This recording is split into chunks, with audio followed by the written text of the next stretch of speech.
19 বার বিসমিল্লাহ বললে কি হয় জানলে আপনি অবাক হয়ে যাবেন। বিসমিল্লাহ মানে আল্লাহর নামে আমি শুরু করছি। পবিত্র কোরআনুল কারীমের ভিতরে সর্বপ্রথম কিন্তু আল্লাহ তাআলা বিসমিল্লাহির রহমানির রহিম দিয়ে শুরু করেছেন, ঠিক কি না? বিসমিল্লাহির রহমানির রহিমের ভিতরে অনেক ফজিলত রয়েছে। 19 বার পড়লে এর গুরুত্বপূর্ণ একটি ফজিলত রয়েছে।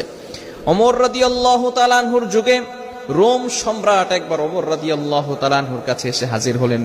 বললেন, ইয়া আমিরুল মুমিনিন খলিফাতুল মুসলিমিন, আমার মাথায় প্রচন্ড ব্যথা। ওমর রাদিয়াল্লাহু তাআলা আনহু এমন একটা টুপি সেই রোম সম্রাটকে দান করলেন। সেই টুপিটা যখন মাথায় দেয় সাথে সাথে মাথার ব্যথা ভালো হয়ে যায়। সুবহানাল্লাহ, বাসায় গিয়ে সাথে সাথে মাথার ব্যথা কি হয়ে যায়? ভালো হয়ে যায়। আবার যখন সেই মাথার টুপিটা খুলে ফেলে আবার তার মাথা ব্যথা হালকা হালকা শুরু হয়।